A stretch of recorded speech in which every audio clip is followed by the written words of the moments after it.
Uma coisa também que eu acho legal a gente falar é o, a comunicação com a pessoa com deficiência, né? Eu fiz um treinamento uma vez para como lidar com pessoas com deficiência, e aí tinha lá uma parte para lidar com pessoas com deficiência visual, e muitas pessoas com deficiência visual, eu tenho um amigo que viajou comigo já pra gente fazer algumas coisas em Brasília, e eu aprendo pra caramba com ele, e assim, às vezes a pessoa com deficiência visual, ela é tratada como a pessoa vem e fala mais alto no ouvido dela, por exemplo, né?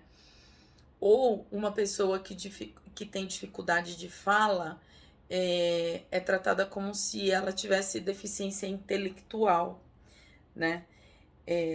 Também é comum.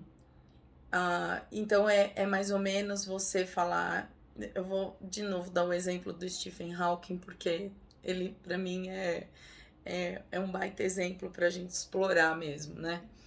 Então, você imagina você falando, viu, Stephen, será que você quer comer uma maçã, né?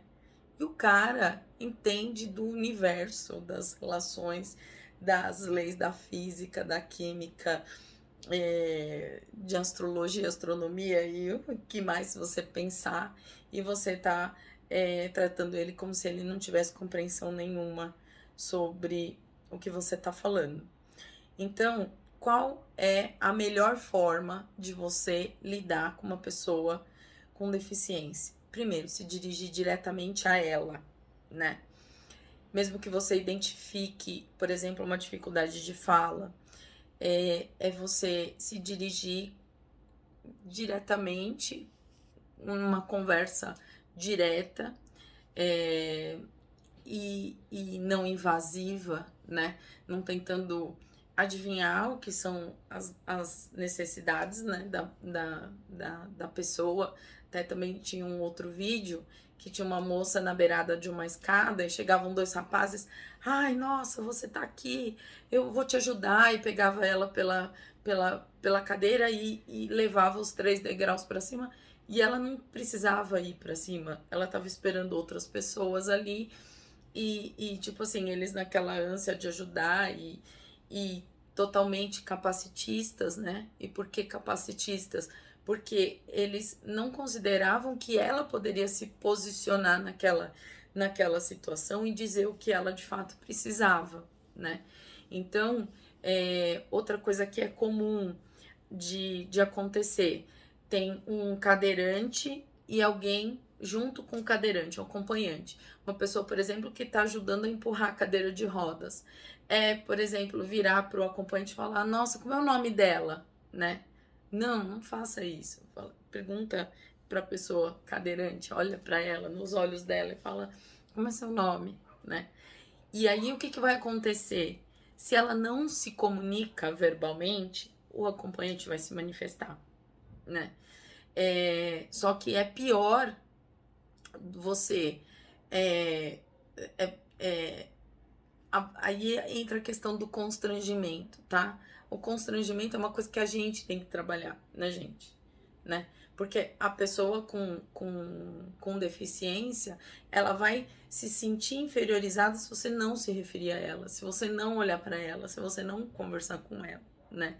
E aí, se ela não conseguir conversar, você pode gerar aquele sensação de constrangimento imediatamente, mas que é muito menor do que você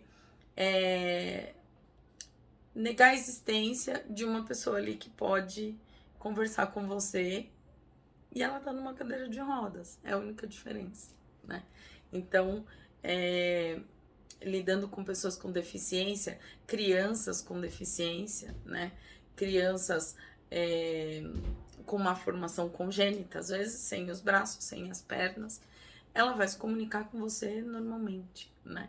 E as barreiras que ela tem que vencer são outras, né? São barreiras de acessibilidade, de mobilidade, mas não é uma barreira de comunicação. Então, sempre a primeira abordagem que seja com a pessoa diretamente, né? E aí a comunicação vai se adaptar, né? Também não tenha vergonha de falar assim, eu não entendi, eu não consigo compreender, tem outra forma que a gente possa se comunicar. E aí, às vezes a pessoa vai escrever, a pessoa vai buscar um meio auxiliar. Isso é o que, tipo, eu super recomendo e é uma questão que faz muita diferença na autoestima e na autoconfiança de uma pessoa com deficiência quando ela vai interagir com pessoas que não têm uma deficiência.